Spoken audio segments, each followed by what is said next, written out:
እንደው እግዚአብሔርም ዝም ብሎ እየሄደ እረኛ ይመርጣል። እኔ ይገርመኛል። ሙሴ በግረኛ ነበር። ቅዱስ ዳዊትም በግረኛ ነው። አብርሃም ራሱ በግ ጠባቂ ነው። ያዕቆብ በግ ጠባቂ ነው። ዮሴፍ ራሱ በግ ጠባቂ ነው። እግዚአብሔር እንደው እረኛ የሚወደው ለምን ይመስላችኋል? እየሄደ ዝም ብሎ በግረኛ ይመርጣል። ሰነፍ አይመረጥም። አያችሁ፣ ስራ ፈት አይመረጥም።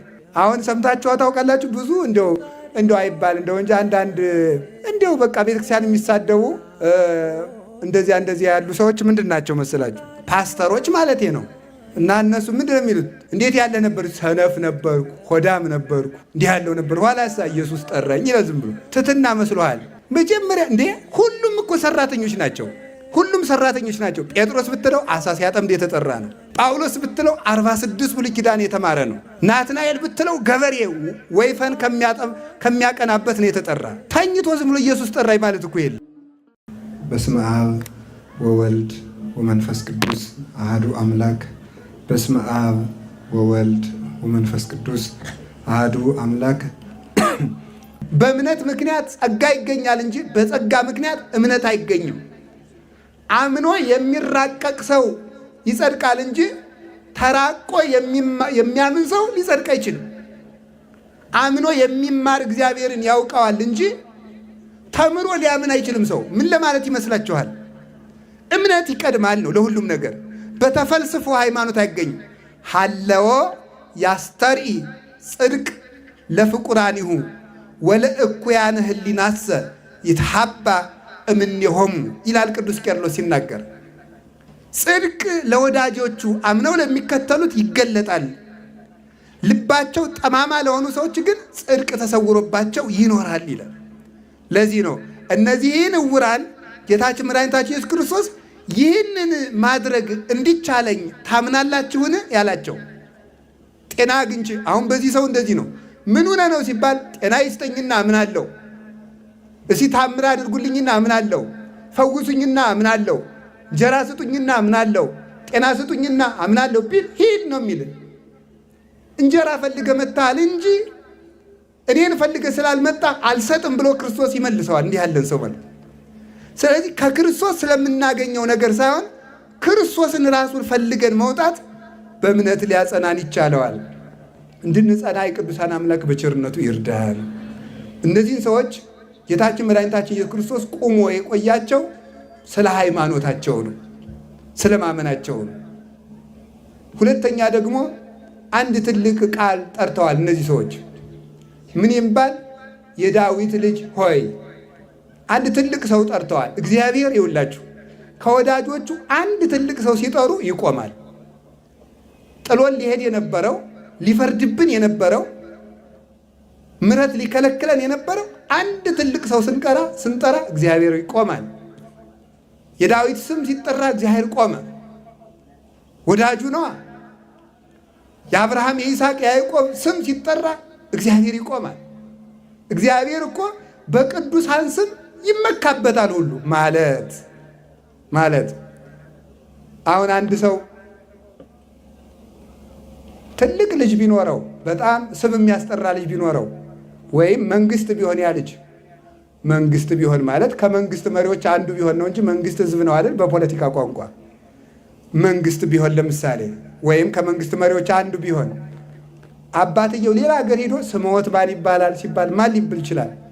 አታውቅም እንደ የጀግናው የገሌ አባት ነኝ እኮ ይላል። የራሱን አባት የራሱን ስም ጥሮ መጀመሪያ ማን ይጠራል? የዚያን ስም ይጠራል። ለምን? የዚያ የልጁ ስም የሚያኮራ ስለሆነ የማያሳፍር ስም ያለው ስለሆነ ማለት ነው። የነገሌ የተራ ሰው አባት መሰልኩ እንዴ ሲል እኮ ነው። የገሊት እናት እኮ ነኝ ልጇ ንግስት ከሆነች አታውቅም እንዴ የነገሌ አባት እኮ ነኝ ይላል። እግዚአብሔርን ሙሴ ማን ነው ስምህ ብሎታል። የቀላል ሰው አምላክ መሰልኩ እንዴ ለማለት የአብርሃም የይስሐቅ የያዕቆብ አምላክ ነኛ አለው። ስሜም እግዚአብሔር ነው አለ። እነዚህ ቅዱሳን እግዚአብሔር የማያፍርባቸው ቅዱሳን ናቸው። ስማቸው ሲጠራ እግዚአብሔር ዓለምን ጥሎ ሊሄድ የነበረው ቆም ይላል። በእውኑ ለወዳጄ ለአብርሃም ሳልነግር የምሰራው ስራ አለኝ ይላል እግዚአብሔር። ለወዳጄ ለአብርሃም ሳላማክር የዳዊትን ስም ሲጠራ እግዚአብሔር ቆም አለ። የሙሴ ስም ሲጠራ እግዚአብሔር የመዓቱን ጎዳና አቁሞታል። ሙሴ አቤት ሕዝብ በድለውኛል፣ ላጠፋቸው ነው። ተው እንጂ። አሁን አያችሁ፣ እግዚአብሔርን ሰው ይመሸመግለዋል። ቸር ስለሆነ ነው። እጓለመያው ሙሴ አቤት እስራኤልን ላጠፋ ነው። ተው አታጥፋ። ግብፃውያንም ሀኛ ወስዶ ደህና ዱባ የምናበላቸውን ማብላት ሲያቅተው ጊዜ በረሃ ወስዶ ፈጃቸው ብለው ያሟል። ተው እንጂ አለ ሙሴ። እድገን እምትጽዮ ሙሰ ለእሉ ጠሴኒ መጽሐፈ ሕይወት ከዘጻፍከኒ፣ እነሱን ከምታጠፋስ እኔን አጥፋኝ አለው። አሁን እግዚአብሔር ስዶ ሙሴ ፊት መገልገል ምን ይሉታል? ሊምር ፈልጎ ነው እንጂ ሄዶ ሙሴ አይዘው እግዚአብሔርን አይጨብጠው፣ ትግል አይገጥመው እንደ ጎረቤት። ተወይ ሙሴ ላጠፋ ነኝ ማለት ምን ማለት ነው? ማልደኝ ማለት እኮ ነው። እንዲሁ እኮ ይገርማል። ጠይቀኝ ልማራቸው እኮ ነው። መቆጣቱን ተቆጥቻለሁ፣ አዲያ መችስ ምን አደርጋለሁ? ልማራቸው። አንተ ማልደኝ ማለት ነው። ጣዖት አምልከው ሊጠፉ የነበሩትን እንኳን በጣዖት እንኳን በሌላ ኃጢአት በጣዖት አምልኮ ሊቀሰፉ የነበሩ እስራኤላውያንን እግዚአብሔር በመዓቱ ጎዳና ሊመጣቸው የነበሩትን ከመዓቱ ጎዳና እንዲቆም ሙሴ በእግዚአብሔር ፊት ስለቆመ ነው። እግዚአብሔር ከቅዱሳን እንዲለመንልን ይሻል። እግዚአብሔር የሎጥን ሀገር ሰዶምን ሊቀጣ ሲሄድ ኦሪት ዘፍጥረት ምዕራፍ 18 እንድትመለከቱት ሲሄድ አብርሃምን አማክሮታል። ቆም ብሎ መቼስ ለአንተ አልሸሽግህ ሰዶምን ላጠፋ እየሄድኩ ነው ብሎታል። ሊሄድ ነው ብሎታል። አዲያ 50 ሰው ቢገኝ አትምርም? እምራለሁ። 40ስ ቢገኝ እምራለሁ። 30ስ ቢገኝ እምራለሁ። 10ስ ቢገኝ እምራለሁ። ዛላ 5ስ ጠፋ። ዛላ እግዚአብሔር ሄዶ አጠፋ ማለት ነው። ስለዚህ እግዚአብሔር በቅዱሳን ስም ይቆማል። ከቃሉ ጋር ናችሁ? እግዚአብሔር ከሁላችን ጋር ይሆን። አሁን እነዚህ ሰዎችም እግዚአብሔር ጥሏቸው እንዳይሄድ አንድ ትልቅ ሰው ጠርተዋል። ማን ይባላል? ዳዊት አትሉም እንዴ? ዳዊት በሉ እንጂ ድገሙ። እንደገና ድገሙ። እግዚአብሔር ጌታችን ኢየሱስ ክርስቶስ ዳዊት የሚል የዳዊት ልጅ ሆይ ሲሉት ቆመ። ጌታ ማን? መድኃኔዓለም ኢየሱስ ክርስቶስ። ሁላችንም እግዚአብሔር ጥሎን እንዳይሄድ ዳዊት ልንደግም ይገባናል። የዳዊትን ስም ለመሆኑ የዳዊት ስም ሲጠራ እግዚአብሔር ለምን ይቆማል? ዳዊት ፍጹም ደግ ነበረ። ክርስቶስ ለምን የዳዊት ልጅ ይባላል? ቅዱስ ዳዊት ፍጹም ሃይማኖተኛ፣ ፍጹም ደግ፣ ፍጹም ታማኝ፣ ፍጹም የፍቅር ሰው። ዳዊት ማለት ሰላማዊ ሰው ማለት ነው። ሰላማዊ ሰው ነው። ስለዚህ ክርስቶስ የዳዊት ልጅ ስለምን ይባላል? ክርስቶስ የዳዊት ልጅ የሚባለው ለምንድን ነው? ስለ ቅዱስ ዳዊት ልንገራችሁ። ቅዱስ ዳዊት ከእሴይ የተወለደ ብላቴና በግ በመጠበቅ የታመነ ሰው ነበረ። ትንሽ ልጅ በግ በመጠበቅ የታመነ። እንደው እግዚአብሔርም ዝም ብሎ እየሄደ እረኛ ይመርጣል። ይገርመኛል። ሙሴ በግረኛ ነበር። ቅዱስ ዳዊትም በግረኛ ነው። አብርሃም ራሱ በግ ጠባቂ ነው። ያዕቆብ በግ ጠባቂ ነው። ዮሴፍ ራሱ በግ ጠባቂ ነው። እግዚአብሔር እንደው እረኛ የሚወደው ለምን ይመስላችኋል? በግ እየሄደ ዝም ብሎ በግረኛ ይመርጣል። ሰነፍ አይመረጥም። አያችሁ፣ ስራ ፈት አይመረጥም። አሁን ሰምታችሁ ታውቃላችሁ። ብዙ እንደው አይባል እንደው እንጂ አንዳንድ እንደው በቃ ቤተክርስቲያን የሚሳደቡ እንደዚያ ያሉ ሰዎች ምንድን ናቸው መሰላችሁ? ፓስተሮች ማለቴ ነው። እና እነሱ ምንድን ነው የሚሉት? እንዴት ያለ ነበር? ሰነፍ ነበርኩ፣ ሆዳም ነበርኩ፣ እንዲህ ያለው ነበር። ኋላሳ ኢየሱስ ጠራኝ ይላል። ዝም ብሎ ትትና መስሎሃል? መጀመሪያ እንዴ ሁሉም እኮ ሰራተኞች ናቸው።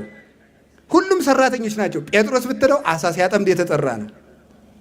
ጳውሎስ ብትለው 46 ብሉይ ኪዳን የተማረ ነው።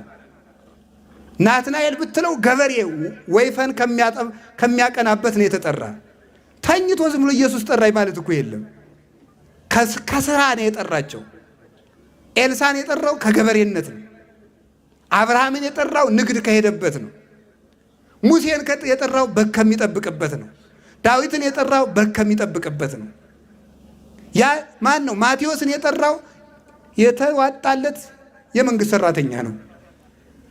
ከዚያን የጠራው ማለት ግብር ሰብሳቢ ነው። አካውንታንት ማለት ነው አይደል? እንደዚያ ነበረ። ቀራጭ ማለት ግብር ሰብሳቢ ነው።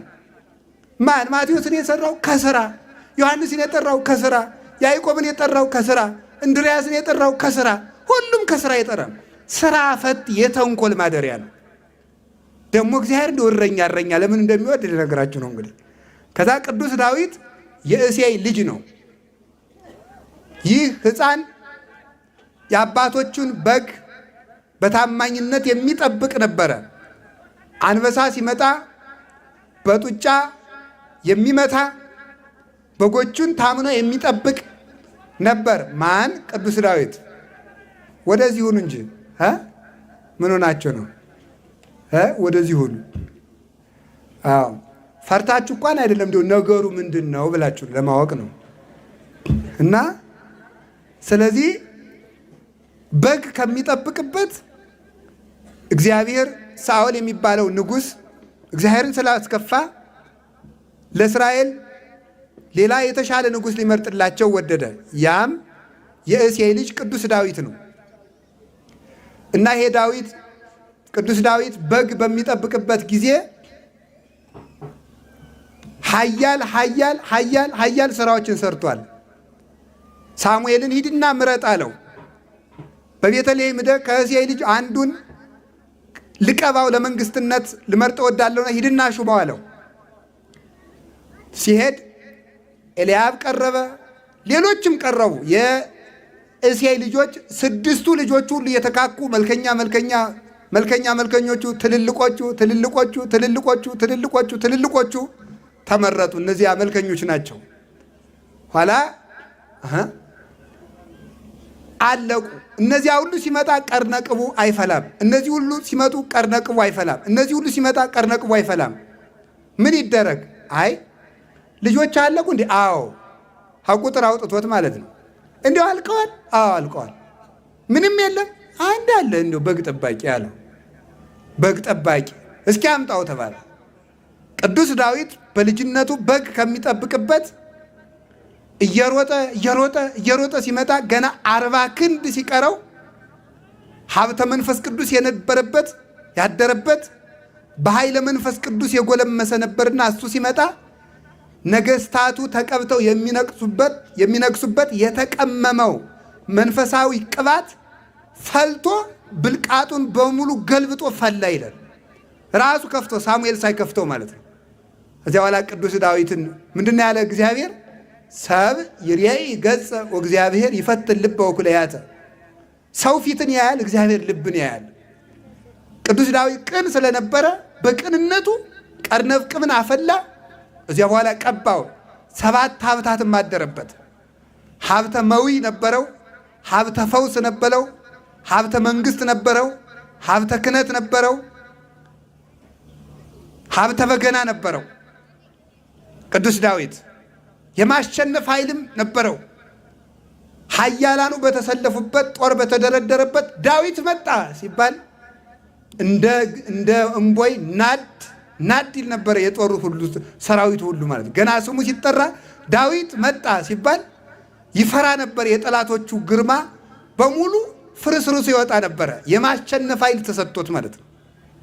በጡጫ እንዲያውም በቡጢ እኮ ነው። በቡጢ አንበሳ ይገላል። ማን? ቅዱስ ዳዊት ነው። ይህ ኃይል ተሰጥቶት ነበረ። በጎቹን ታምኖ የሚጠብቅ ታማኝ እረኛ ስለነበረ ቅዱስ ዳዊት። እንዲያውም አንድ ጊዜ እንደምታውቁት ጎልያድ የሚባል ሰው ፍልስጤማውያንና እስራኤላውያን ገጥመው ሳለ ፍልስጤማውያን በዚያ ማዶ፣ እስራኤላውያን በዚህ ማዶ ተዋውነው ዝም ብሎ ይጠባበቃሉ። ማን ይግጠም? ጎልያድ ቁመቱ 6 ክንድ ነው። ብረት የለበሰ ነው። እንግዲህ እስከ መቼ ድረስ እንጠባበቃለን? ከእናንተም አንድ ሰው ከኛም አንድ ሰው ምረጡና እንጋጠምና ይለይልን ይላቸዋል። እንዲህ ሲላቸው ማን ይምጣ? ለሹመት የታጩት የዳዊት ወንድሞች ሁሉ አልሆነላቸውም። እዚያ በኋላ ቅዱስ ዳዊት እስቲ ስንቅ አቀብል ብሎ ሰደደው። አባቱና ለወንድሞቹ ስንቅ ሊያቀብል ሂዶ ሲኩራራ አየው። ይህንን ያልተገዘረ የውሻ ሬሳ የመሰለ እኔ ገለዋለሁ በወንጭፍ አለ። ትንሽ ልጅ ነው። ከዚያ በኋላ አይ ታላላቅ ወንድሞቹ አንተ ዝም በል አሉት። በአንድ በኩል ታላቅ ወንድም አባት ነውና እረፍ ብለው ለመምከር ነው። በአንድ በኩል ግን የተሰወረ ቅናት ነው ይላሉ ሊቃውንቱ። እኛ ትልልቆቹ ያልገደልነውን እሱ ገደልኩ ብሎ ሊሸለም ነው ወይ ብለው ቀንተውበት ማለት ነው። እኔ ገለዋለሁ አለ። ለንጉሥ ነገሩለት ለሳኦል። ንጉሥ ይሄንን ሰው ለሚገድል ምን ይሰጠዋል? ልጁን ያጋባዋል፣ ይሾመዋል። ንገሩልኝ። ትንሽ ልጅ እኮ ነው፣ የ12 ዓመት ልጅ። ሄደ። አንተ ነህ የዳዊትን የጎልያድን የምትገለው አለው።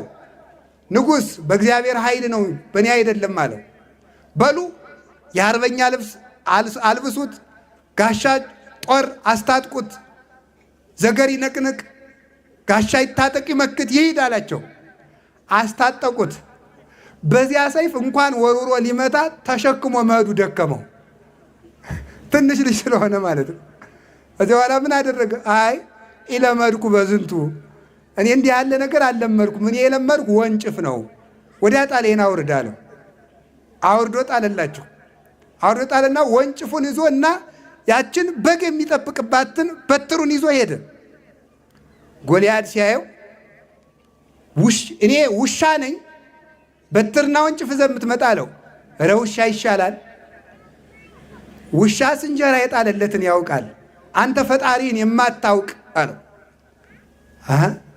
እና ስጋህን ለሰማይ አዕዋፍ ለምድር አራዊት ቆራርጬ እሰጠዋለሁ አለው። ጎልያድ መቼም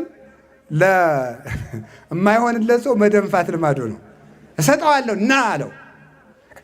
አንተ በጦርና በጋሻ ትመጣለህ፣ እኔ ግን አንተ በምትገዳደረው በእስራኤል አምላክ ስም እመጣብሃለሁ አለው። ያን ጊዜ ወንጭፉ ካኮፋዳው ከያዛቸው ከዮርዳኖስ 3 ድንጋዮች ልቅም አድርጎ ነበር። 5 ይላሉ ሊቃውንቱ። አንዷን በወንጭፉ አድርጎ ከተባለ ምን አደረገ? በወንጭፉ አድርጎ ሲወረውራት ብረት ለብሶ ነበረ። የጎልያድን እዚህ የለበሰውን የብረት ግንባሩ ላይ የደፋውን የብረት ዘውድ ቅዱስ ሚካኤል ብድግ ሲያደርግለት የዳዊት ጠጠር ሄደች እንዳ ከጎልያድ ግንባር ምን አለች? እንደዚህ አለች ማለት ነው። እንደዚህ አለች ከግንባሩ ላይ ማለት ነው። እዚህ ኋላ ቅዱስ ዳዊት ዘመረ ማለት ነው። ንዑሳነ ማህዌ ወሬዛ በቤተ አቡዌ ወሪ አባጋ አቡዌ። ተመልከቱ። ወነሳኒ እማባጋ አቡዌ፣ የአባቶችን በግ ከምጠብቅበት ከወንድሞቼ ታናሽ የነበርኩትን እኔን አነሳኝ እግዚአብሔር። መኑ ነገሮ ለጊዜ ለፈጣሪ ማን ነገረው? ዳዊትን ምረጠው ለዳዊት ኃይል ሰጠው ብሎ ማን ነገረው? ማን ይነግረዋል? ውጡ። ተመልከቱ። እግዚአብሔር ውጡ ሰማኒ፣ ራሱ እግዚአብሔር ሰማኝ እንጂ።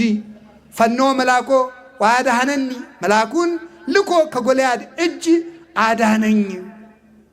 ወወፃይኩ ወቀባኒ ወነዛኒ እማባጋ አቡዬ፣ የአባቶችን በጎች ከምጠብቅበት አንስቶ ወቀባኒ ቅባ ቅዱሰ፣ ቅዱስ ቅባቱንም ቀባኝ አከበረኝ ይላል። ወወፃይኩ ለተእዞቱ ለሕዝብ ነኪር፣ ከእግዚአብሔር ሕዝብ የተለየ ጎልያድን ለመግጠው ወጣው። ወነሳይኩ አይባነ እሙስተ ፈለግ፣ ከወንዙም ጠጠሮችን አነሳው። ወወጸፍክዎ ዲበ ፍጽሙ፣ በግንባሩም መታውት። አሚሃ ወድቀ በኃይለ እግዚአብሔር፣ ያን ጊዜ ጎልያድ በእግዚአብሔር ኃይል ወደቀ። ከዚያ ምናል ወነሳይኩ ሰይፈ እምላይሌሁ፣ እኔ እንደሆነ ጋሻና ጦር ይዤ አልተዋጋውምና የራሱን ገጀራ የራሱን ጎራዴ ከራሱ ላይ አንስቼ ይኖር ምንድን አልኩት? ወመተርኩ ርሶ ለጎልያድ፣ የጎልያድን አንገት ቆረጥኩ። ዋሰሰልኩ ጽለተ እምደቂቀ እስራኤል፣ ከእስራኤልም ስድብን አራቅሁኝ ይላል። ይህንን ኃይል የተሰጠው ነበረ ማን? ቅዱስ ዳዊት። ይሄ ኃይል ነው አዲያ እንዲህ አደረገ። በገዛ እጁ ያልተዋጋ በእግዚአብሔር ኃይል የተዋጋ እንዲህ ያለ ሰው ስለነበረ የዳዊት ስም ሲጠራ እግዚአብሔር ቆም አለ።